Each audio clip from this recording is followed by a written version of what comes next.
ஆன்மீக அன்பர்களுக்கு நமஸ்காரம். இன்றைக்கி நாம் அற்புதமான ஒரு இறைவனால் படைக்கப்பட்ட எல்லாருக்கும் கொடுத்துருக்க விஷயத்தை பற்றி தான் பார்க்க போகிறோம்.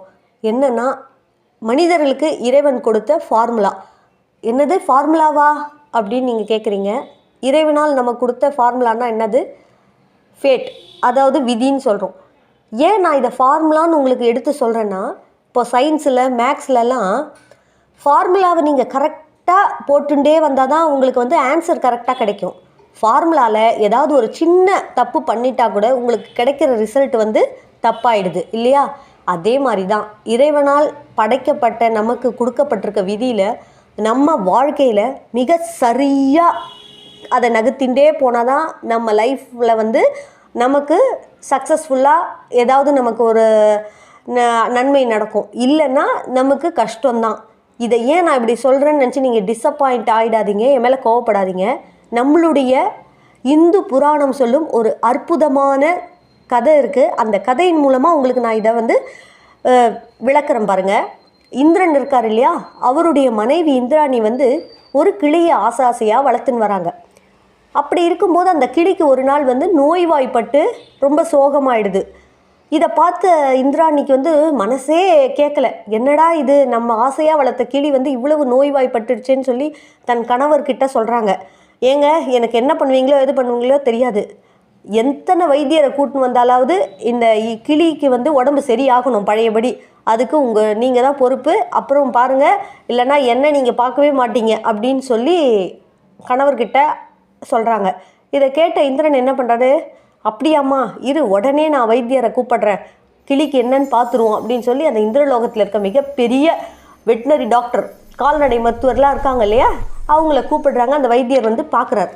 பார்த்துட்டு என்ன சொல்கிறாரு, கிளிக்கு ரொம்ப கிரிட்டிக்கல் ஸ்டேஜில் இருக்குது, இனிமேல் இந்த கிளியை காப்பாற்றுறது ரொம்ப கஷ்டம் தேவேந்திரா, என்னை மன்னிச்சிடுங்க, இருக்கிற வரைக்கும் அதை பத்திரமா பார்த்துக்கோங்க அப்படின்னு சொல்லிட்டு அவர் போய்ட்றார். இதை கேட்டதும் இந்திராணிக்கு அழுக தாங்கலை. என்னடா இது இப்படி ஆயிடுச்சுன்னு ரொம்ப கஷ்டப்பட்டுட்டே இருக்காங்க. அவங்க சாப்பிடல, தூங்கலை, அந்த கிளியை பக்கத்துலேயே வச்சுட்டு பார்த்துட்டு இருக்காங்க. இதெல்லாம் பார்த்ததும் இந்திரனுக்கு ரொம்ப கஷ்டமாயிடுது.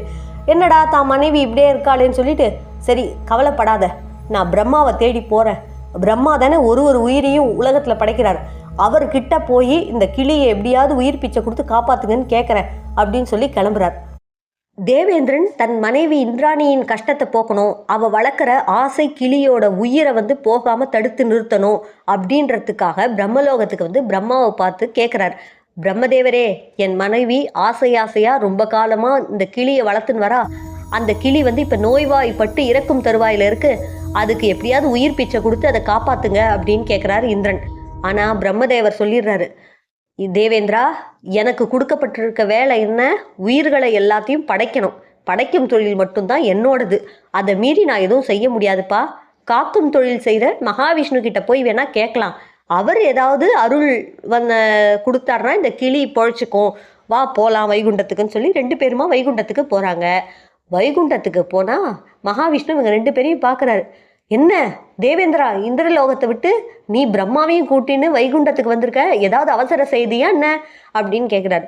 உடனே தேவேந்திரன் சொல்கிறான், பரந்தாமா, இந்த கிளியை எப்படியாவது உயிர் பிச்சை கொடுத்து நீங்கள் தான் காப்பாற்றணும், அதுதான் நான் உங்களை தேடி வந்திருக்கேன் அப்படின்னு சொன்னதும் பிரம்மதேவரும் ஆமான்ற மாதிரி அதுக்கு கூடுதலாக ஆமோதிக்கிறார்.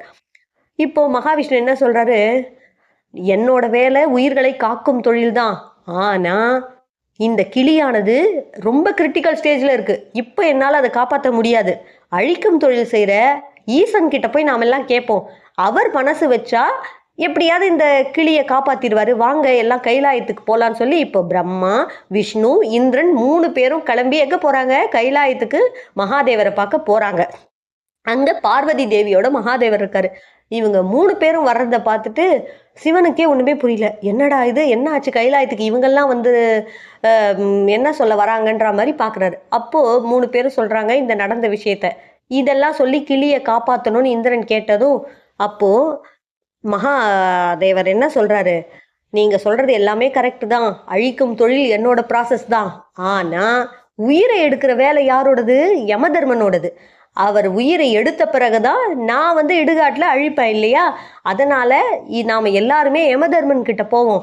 யமதர்மன் கிட்ட சொன்னால் யமன் ஏதாவது ஒரு நல்ல முடிவாக கொடுப்பாரு இதுக்கு, இந்த கிளி பிழைக்கிறதுக்கு அப்படின்னு சொல்லி போகிறாங்க எல்லாம் யமலோகத்துக்கு. யமலோகத்தில் இந்த மாதிரி யமதர்மன் வீட்டிற்கான் அரியணையில் நியூஸ் வருது. ஒற்றர்கள் வந்து சொல்கிறாங்க, இவங்க 4 பேரும் இங்கே யமலோகத்துக்கு வராங்கன்னதும் யமனுக்கு அப்படியே பயமாயிடுது.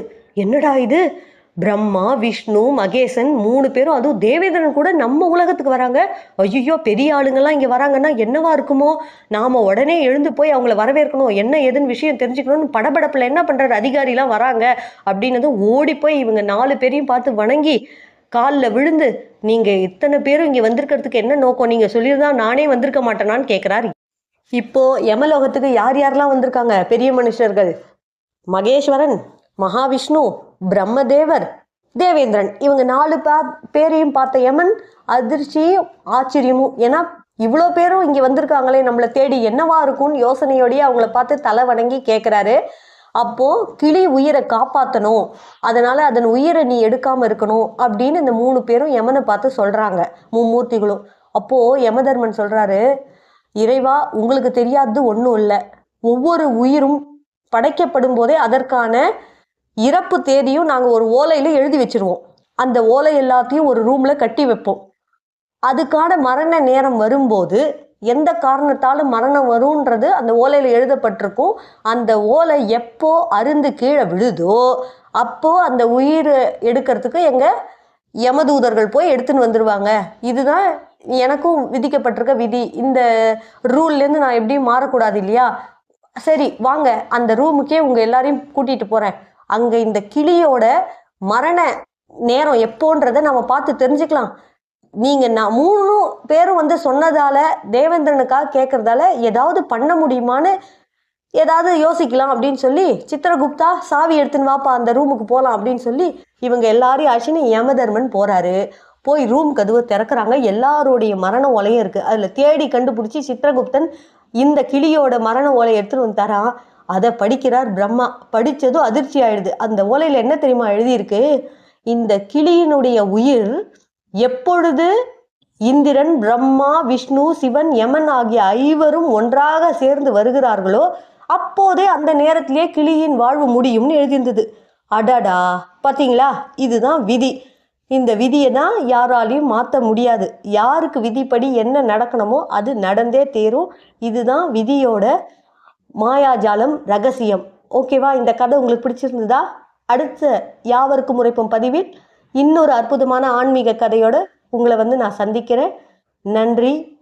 ஓம் நம சிவாய. திருச்சிற்றம்பலம்.